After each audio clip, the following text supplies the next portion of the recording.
नमस्कार, मेरा नाम है वानी। दिन है सोमवार, तारीख है 29 दिसंबर और आप सुन रहे हैं रेडियो भारती। सबसे पहले हेडलाइन।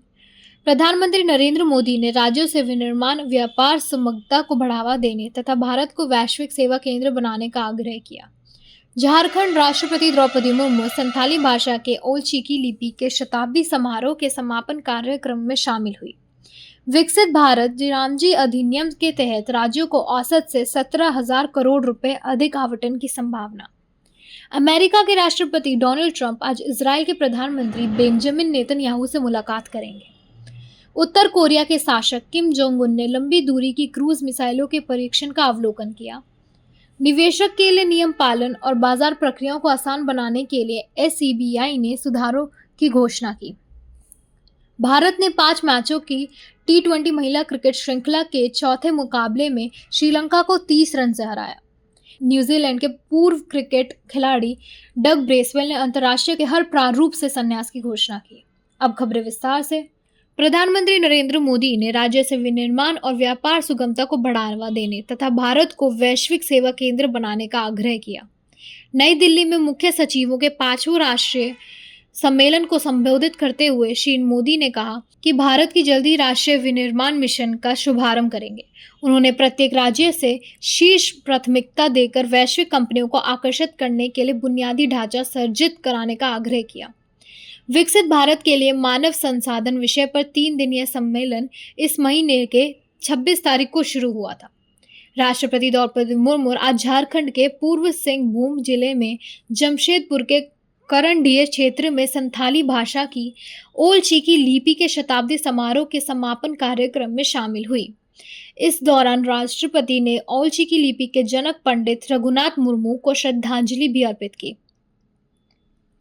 विकसित भारत रोजगार और आजीविका मिशन गारंटी विकसित भारत जी रामजी की अधिनियम के तहत अधिकांश राज्यों को पिछले 7 वर्षों के औसत आवंटन की तुलना में 17,000 करोड़ रुपए अधिक आवंटन होने की संभावना है। इस अधिनियम ने 20 साल पुराने महात्मा गांधी राष्ट्रीय ग्रामीण रोजगार गारंटी अधिनियम 2005 का स्थान लिया है। भारतीय स्टेट बैंक की एक शोध रिपोर्ट के अनुसार अधिनियम से राज्यों को समग्र धन वितरण में सुधार होगा। अमेरिका के राष्ट्रपति डोनाल्ड ट्रंप आज इजरायल के प्रधानमंत्री बेंजामिन नेतन्याहू से मुलाकात करेंगे।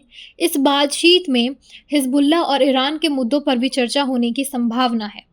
नेतन्याहू ने कहा कि चर्चा में गाजा संघर्ष विराम के दूसरे चरण पर भी बात होगी, जिसमें इजरायल की गाजा से वापसी और हमास से निरस्त्रीकरण की मांग की गई है। संघर्ष विराम अक्टूबर में शुरू हुआ था, लेकिन इजरायल और हमास दोनों एक दूसरे पर उल्लंघन का आरोप लगा रहे हैं।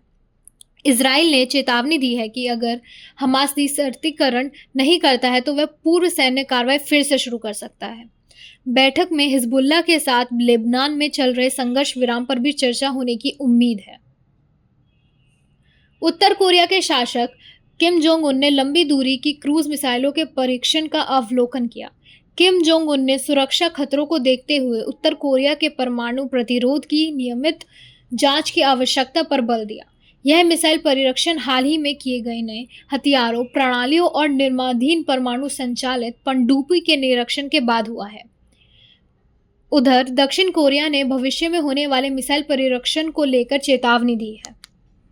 निवेशकों के लिए नियम के अनुपालन और आसान बनाने और बाजार प्रक्रियाओं को सुव्यवस्थित करने के उद्देश्य से उठाए गए एक कदम में भारतीय प्रतिभूति और विनिमय बोर्ड एसबी ने बुधवार को डुप्लीकेट प्रतिभूतियां जारी करने और basic services demat account BSDA framework से जुड़े सुधारों की घोषणा की।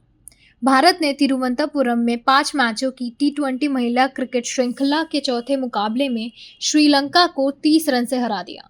इस जीत के साथ भारत ने 4-0 की बढ़त बना ली है। भारतीय टीम ने पहले बल्लेबाजी करते हुए निर्धारित 20 ओवर में 2 विकेट पर 221 रन बनाए। जीत के लिए 222 रन का लक्ष्य पीछे करते हुए श्रीलंका की टीम 6 विकेट पर 191 रन की ही बना सकी। श्रीलंका की कप्तान चमारी अटापुतु ने 52 रन और हसीना पेरार ने 33 रन बनाए। न्यूजीलैंड के पूर्व क्रिकेट खिलाड़ी डग ब्रेसवेल ने अंतर्राष्ट्रीय क्रिकेट के हर प्रारूप से संन्यास की घोषणा की है।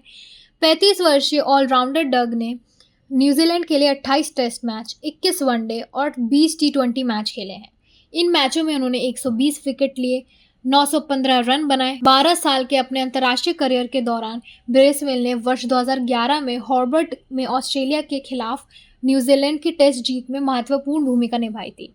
उन्होंने दूसरी पारी में 6 विकेट लेकर अपने करियर का सर्वश्रेष्ठ प्रदर्शन किया और न्यूजीलैंड को 7 रन से ऐतिहासिक जीत दिलाने में अहम भूमिका निभाई।